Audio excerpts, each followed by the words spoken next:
Hi everyone. In this video we are going to talk about JBIMS admission process. Now what I'm going to do is I'm going to talk about three programs that are offered at JBIMS, which is MMS program, the MSc Finance program and the MHRD program. These are the three programs that are offered at JB, which are 2-year full-time programs in nature, and will not be talking about the two other programs, which is the part-time MBA and the PhD program that is available at JBIMS. So a lot of students or parents have concerns about what exactly is the process of JBIMS. There's a slight bit of complexity that is involved.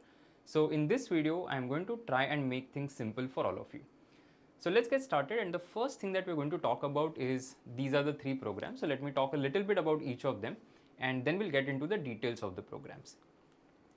Now the first program that we're going to talk about is the Master of Management Studies, which is the MMS program offered at JBIMS since its inception, and this has been the flagship MBA equivalent program. So when you hear in the news students keep talking about I want to get into JBIMS, they're generally talking about the MMS program, which is very competitive to get into, and as we reach the cutoff stage of the discussion you will understand why I make that statement.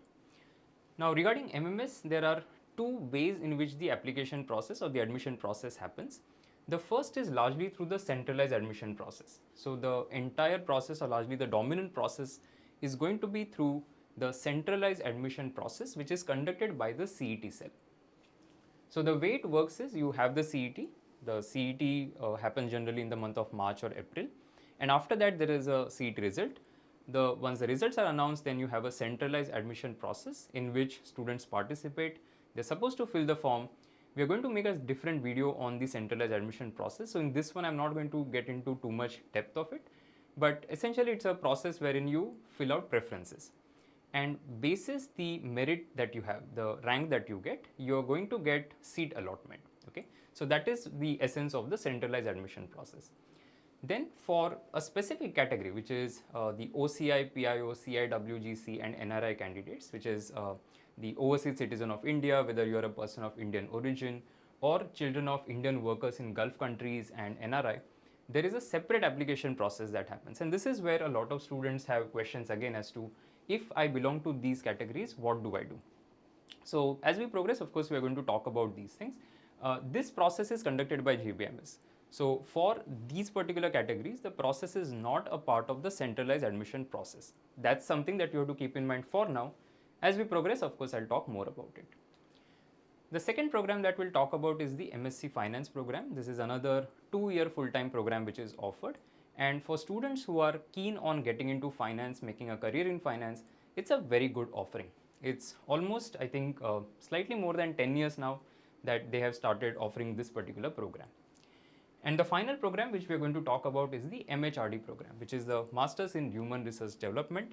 This is again something where the process is conducted by JBIMS. So for these two programs, the MSc Finance and the MHRD program, the process is entirely conducted by JBIMS. They invite applications from the students. I'll talk to you about the timeline as we progress, but they invite separate applications. Students participate in a group discussion, VAT interview process, and then a final merit list is prepared. So this is the whole essence of what we are going to be discussing.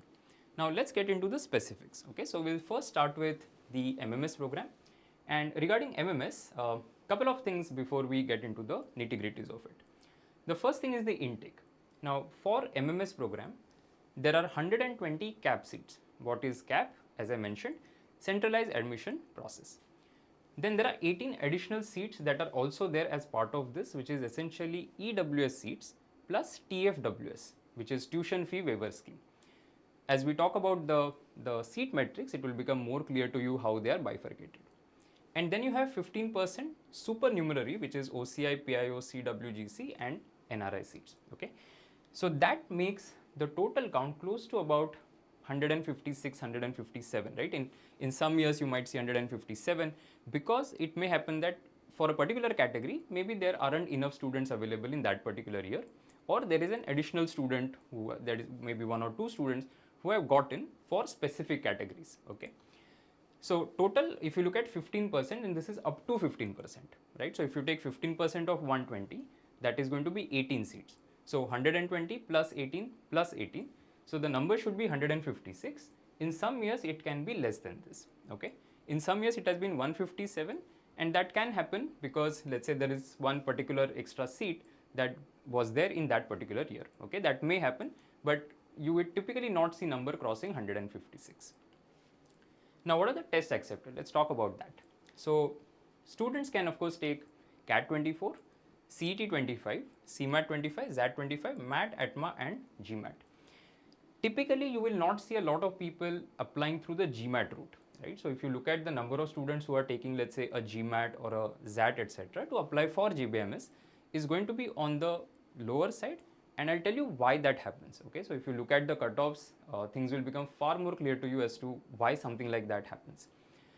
Most of the students are taking CET to get into JBIMS. Okay, so CET 2025, that the one that just happened, this becomes the test of choice for majority of the students. Okay, now should Maharashtra students be looking at all of these exams? Yes. Can all India students be look at all these exams? The answer is still yes.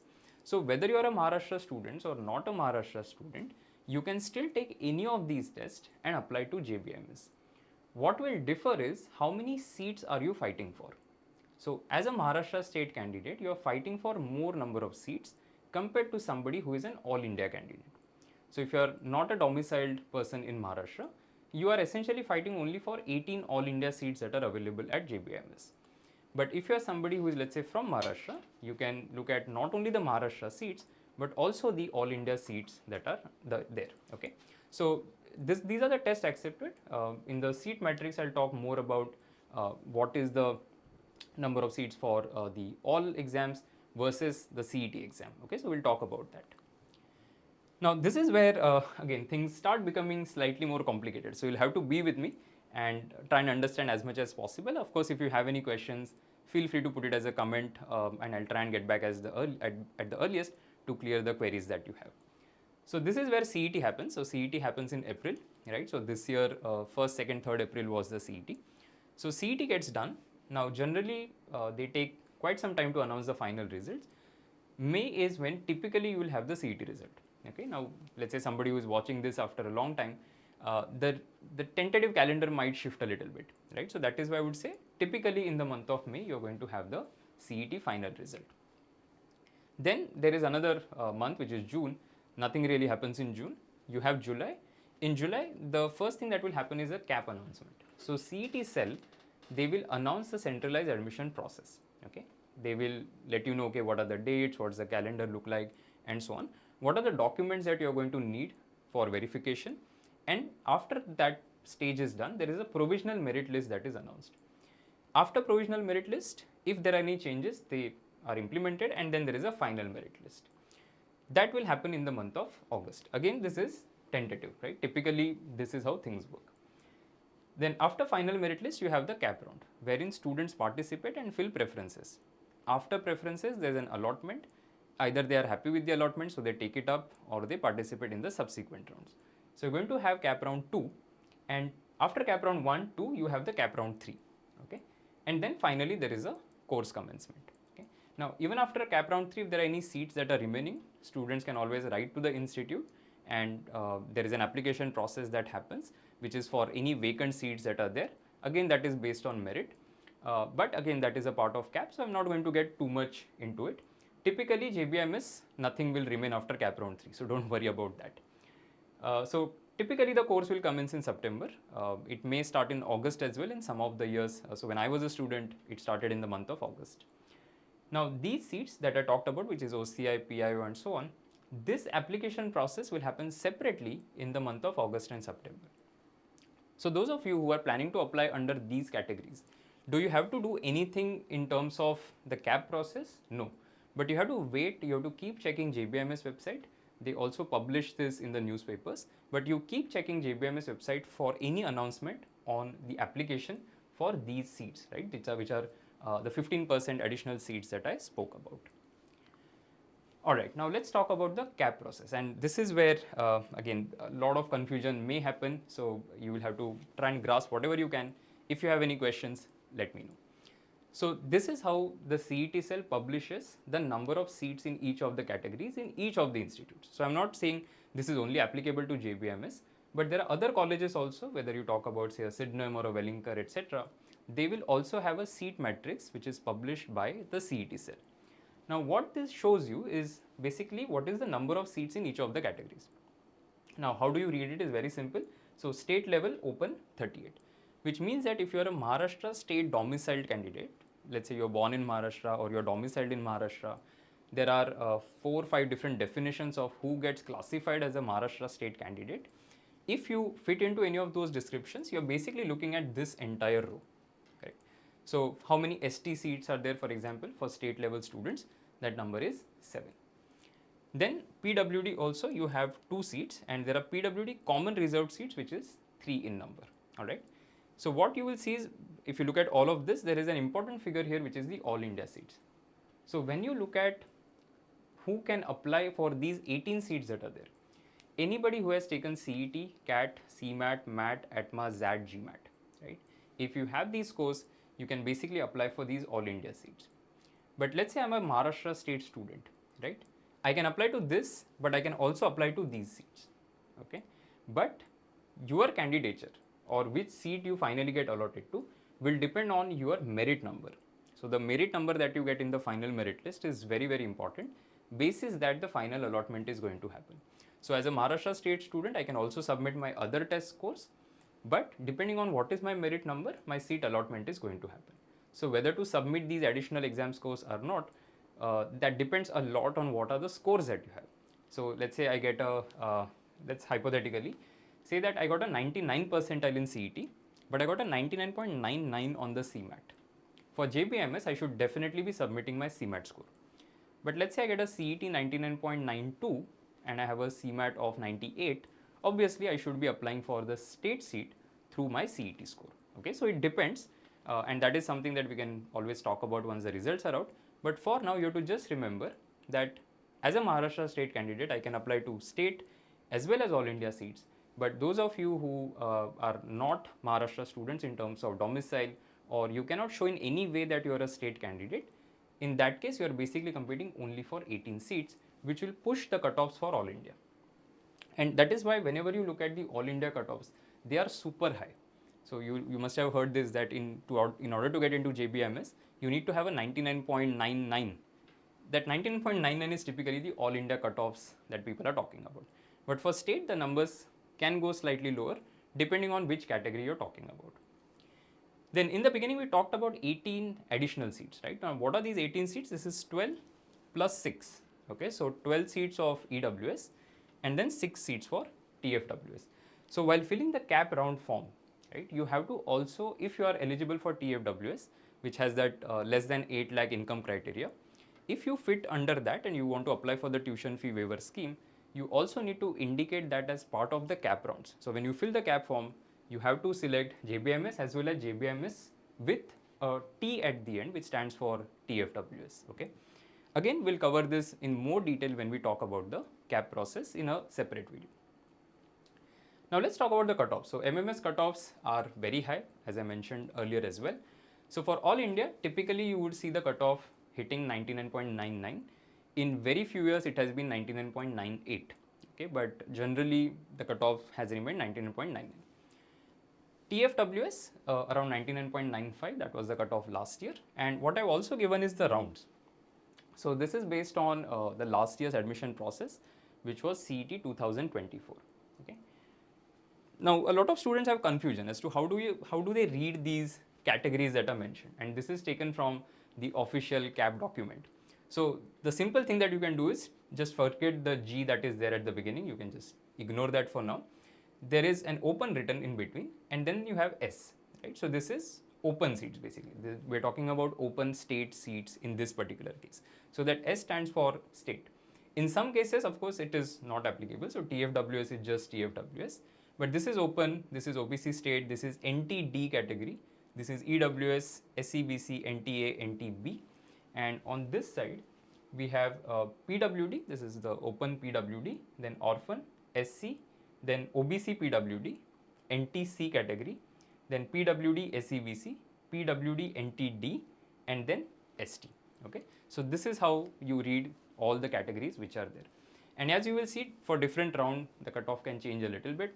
From round 1 to round 2, the cutoff will slightly drop because maybe somebody had filled that particular thing who was not eligible in the, or could not get the seat in the first round but got it in the second round, right? So typically you'll see round 2 cutoff lower than the round 1 cutoff. Okay, so that is for the cutoffs. Now let's talk about some additional things that you have to keep in mind as you start thinking of applying to JBIMS. So for those of you, as I also mentioned, right, that if you're an all India candidate, you're not from Maharashtra, let's say your parents were not posted in Maharashtra, they are not government employees and things like that, there's no way you can prove that you're a Maharashtra state candidate and you're an all India candidate. The thing that you might be thinking, that should I take CET, right? Maybe you're a student who is watching for next year, or you're a parent watching for your student for the next year. Should you take CET? The answer is yes. You are just creating an additional opportunity for you. So as an all India candidate, you can be taking any of the tests, CET, CAT, CMAT, whatever we spoke about, and basis the highest score that you get, you can apply for JBIMS MMS program. Those of you are Maharashtra state candidates, as I mentioned, you can also target the all India seats, because by definition all India covers all India, including Maharashtra. So it's not that just because you're from Maharashtra, you can compete only for Maharashtra state seats. You can also apply for the all India seats that are there. And the third thing is, which is the category that we spoke about, which is for person of Indian origin or children of Indian workers in Gulf countries. This process is separate from the cap round. You have to apply directly to JBIMS. How do they conduct the admission process? You have to fill a form, you have to submit it to JBIMS, make an application, and basis the graduation percentage that you get, they create a merit list, and basis that merit list, they announce whether you have been selected or waitlisted. Okay, the total seats in this, as I mentioned, is 15% of the sanctioned intake, which is total of 18 seats that can be there in a particular year at JBIMS. Okay. Now what happens, and a lot of students may have this question as to why are there so many different categories, and eventually what will be the impact of that. So there is a direct impact on the fee structure. So if you are, say, an open or EWS candidate, right, from the Maharashtra state or in general as well, you are paying up to 4,09,075 rupees per year as your fee, correct? So now this is per year, so keep that in mind. For the entire course, this will be double. In addition to this, you have the library fees, something that you have to pay, and then there is, I think, one-time deposit that is there, which is another 10,000 rupees additional. And depending on whether you're coming from Mumbai University or some other university within Maharashtra state, or some university outside Maharashtra state, or an international university, this number changes, but this is like the maximum that I have taken. So for a state student, in fact for somebody who is from Mumbai University, this number will be roughly 3,000 less than what you see here. Okay. Now for reserved, it is 1,69,075 per year. For TFWS, 259,075. For OCI-PI, you can clearly see the difference, right? So those of you who are overseas citizen of India or person of Indian origin and things like that, NRI, you are applying for JBIMS, you are going to pay a pretty hefty amount, right? So this is 19,74,534 per year that we are talking about. And for CIWGC, it is almost same as the open EWS number that you have, which is 4,09,075. Okay, so this covers the entire part of MMS. I hope you have more or less understood what is the process. If you still have any questions, because I know it is slightly complicated thing, maybe for me it has become very easy because I went through the process when I was a student and I have guided thousands of students all these years. So definitely there is a little bit of ease that I have, but maybe because you're watching it for the first time, if you have any questions, feel free to drop it in the comment section. Now that brings us to the second and the third program. This will not take a lot of time now because these two processes, they happen almost in tandem. The number of seats also marginally differs, and similarity, there's a lot of similarity in the process. Okay. So let's start with MSc Finance. Now MSc Finance as a program is again for students who want to do finance. In case you're thinking of some other specialization, you should not be applying for this. So those of you who want to do, let's say, a marketing, or say you want to specialize in information systems and things like that, then you should be looking at the MMS program. So the MMS is a university governed program. The syllabus is, so there is autonomy that JBIMS has, which means they can decide what sort of curriculum they want to have, how they want to deliver it. But if you look at the specializations that are offered, These are offered by Mumbai University across other colleges as well. So you can do marketing, finance, you can do HR, you can do operations, you can do systems, right? So these are all the options that are available. This is a program where you have to decide beforehand that I want to do finance. Whereas in MMS, what happens is the first year is common, so you don't have to decide your specialization in the first year itself. At the end of first year, you can decide what you want to specialize in. So for MSc Finance, you have to be a finance enthusiast, then only you should apply. Otherwise, you should stay away from it. So what's the intake? 40 students, CAT 24 and CET 25. These are the only two tests that are accepted. They do not accept any other test. The application starts in July. So there is an announcement that will happen on the JBIMS website.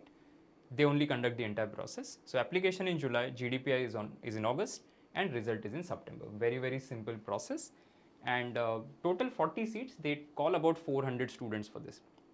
So the selection rate is about, after the initial stage, 10 students are called for one seat that is there, right? So roughly 10% selection rate.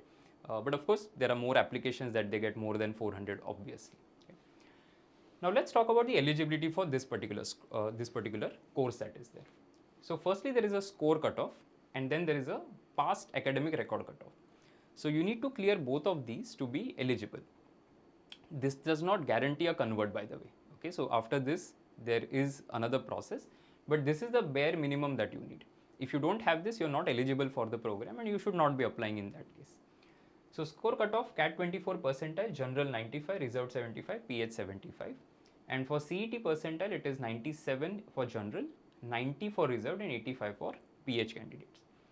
Now, when it comes to past academic record, JBIMS MSc Finance program needs you to have minimum 60% in your 10th and 12th, and 55% in 10th and 12th for reserved candidates. Okay, so these are the numbers that make you eligible for the program. Once you are eligible, you make application to JBIMS, and then if you look at the selection process, these are the weightages. Again, a lot of students ask us, what is it that the JBIMS looks for, right? So for the MMS program, there is no GDPI. Did we see that at any point of time in the application process? No. So for MMS, it is purely basis your test score performance, 100% weightage there. It's just based on your merit. But here, when it comes to MSc Finance program, they have different weightages, right? So they are going to look at your profile as well. Now let's start with the first one. So the application rating score is calculated as 60% weight on CAT, CET, UPSC, CS score. So they also look at UPSC. Okay, so if you have taken UPSC and you have appeared for the interview stage, or you're qualified for the interview stage, then you can submit that also instead of CAT CET. You're exempted from that requirement. That has 60% weightage. Then your past academic record, which is 10th, 12th, and bachelor's, that has 15%. Extracurricular and work experience has 20%. Diversity, which is for female candidates, that is 5%. So that makes it a total of 100% of your application rating score, which is ARS. The next thing that will happen is, once they shortlist you, so on the basis of the application that students make, they create a shortlist, and once you have been shortlisted, there will be a group activity, a personal interview, and a VAT that is total of 100. So this is the in-person assessment, which they call IPA. And finally, what they'll do is they'll take 60% of the application rating score and 40% of IPA and arrive at a composite score. So this is the final score on the basis of which they will create a merit list. And they publish the merit list, and basis that the admission happens. Okay. So these are some of the important points again to remember about the MSc Finance program, is that you should have mathematics at the 12th standard level or at the undergraduate level. Okay, so if you do not have this, you're not eligible for the program. The second thing that you need to remember is, for those of you who are appeared for UPSC, typically they don't get enough applicants in this particular category. But if, let's say, you're somebody who has appeared for the UPSC CS exam 2023 or 24, and you have reached the interview stage, then you don't have to have the CAT or CET score. Now, another very important thing about not only the MSc Finance program but also the MHRD program is that for these two programs, the reservation is applicable only to Maharashtra candidates. So if you are not from Maharashtra and you are applying for MSc Finance program, you belong to some category, you will not be able to use that particular certificate. So the reservation is applicable, including PH, only for Maharashtra state candidates when it comes to the MSc Finance program. And as I said, approximately 400 candidates are shortlisted. So out of 400, they finally select 40 students. Now this is the reservation chart, and this is applicable. Why did I put it up specifically? Is because this is applicable only to Maharashtra students. Okay, if you are not from Maharashtra, you will not be able to use your reservation or category certificate. Alright, so that brings us to the final course, which is the MSc the MHRD program. So the MHRD program is one of the new programs at JBIMS. I think it has been slightly more than 5 years since they started this particular program. So let's talk about the intake. The intake is 30, and you will see a lot of elements which are very similar to MSc Finance, right? So you have CAT 24, CET 25, application in July, GDP in August, result in September. So can you as a student apply to both MSc Finance and the MHRD program? The answer is yes, but obviously it shows lack of clarity because this is a program which is focused on human resource, and that is a program which is focused on finance. So if you're not sure, you're interested in both, obviously go ahead and apply, but otherwise make up your mind and then only apply to this particular course. Now let's talk about the eligibility first. So very similar to MSc Finance, you need to have the academic eligibility, alongside that the score eligibility, the test score eligibility that is there. So let's talk about score. Now for general, 85 percentile in CAT is the bare minimum requirement, 90 percentile for CET, and for reserved it is 75 and 80 in CAT and CET respectively. Okay. Again, this makes you eligible. This does not mean that there's a guarantee that you will get a call because the test score also has an importance in the final selection process. So not only at the shortlisting stage but also in the final stage. Then comes the past academic record cutoff. There is a slight change here, which is the graduation percentage, which was not there for MSc Finance, but for MHRD they have put it up there. So general, you need 60, 60 in 10, 12, 50% in graduation, and for reserved 55 in 10, 12 and 45 in graduation. This means that if you have these numbers, you have more than these numbers, you can apply for the program. Once you make an application, let's see what will happen. Okay, so once you have applied, basis the calculation that they will call roughly 300 students for in-person assessment. Okay. This in-person assessment is group activity, personal interview, which is 40, 50, and for VAT, there's no VAT by the way, they just conduct SOP. So, but you have to write it on the spot. So you go for the VAT and you essentially end up writing an SOP, which will have 10% weight, and that is a score of 100. The final score is a combination of your CAT or CET percentile, 50% weightage to that, and 50% weightage to the in-person assessment that happens. Okay. Just the way it is for MSc Finance, the reservation is applicable only for candidates domiciled in Maharashtra. If you are not from Maharashtra, you cannot use it. Okay. And approximately 300 candidates are shortlisted. So the selection rate once you have been shortlisted for JBIMS MSc Finance or JBIMS MHRD is essentially 1 out of 10. Okay.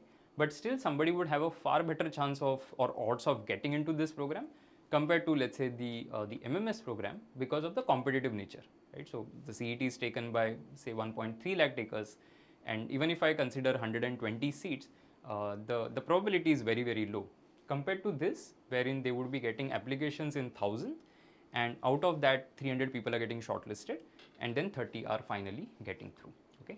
Again, the reservation, the percentages are exactly the same the way it is for the MSc Finance program. So that brings us to almost the end of this video. So I just want to do like a quick summary of what we discussed. There are 3 programs offered at JBIMS which are full-time in nature: MMS, MSc Finance, MHRD. The MMS admission process is conducted largely through the CET CAP rounds, which is centralized admission process. JBIMS has no role to play in that. 120 plus 18 seats comprising of EWS and TFWS, and then there is that NRI, people of Indian origin quota, etc., which is another 15% seats, for which students have to make a separate application to JBIMS, typically in the month of August. The second program is the MSc Finance program, admission process conducted by JBIMS solely. Approximately 400 candidates called for 40 seats that are there. Typically July, August, September. The application process begins in July, GDP in August, selection in September. The same is true for the final program that we discussed, which is the MHRD program, focusing on human resource development, and 30 seats, 300 candidates roughly is what gets shortlisted, and admission process entirely conducted by JBIMS, July, August, September typically. So as a candidate, or let's say if you're watching as a parent, the things that you need to keep in mind is keep visiting JBIMS website. Right? We of course have all the update channels and we'll keep sending you that information. But once a while if you visit JBIMS website, you will get all the updates in terms of the selection process for the other two programs, the MSc Finance, MHRD. For MMS, because it is through the centralized admission process, it's the CET cell website that you will have to keep checking. I hope all of you got a clear understanding of what JBIMS programs are all about. If you have any questions, feel free to ask me in the chat window or in the comment section. Thank you so much to all of you for watching. I wish all of you all the best and I'll see you very soon. Take care. Bye.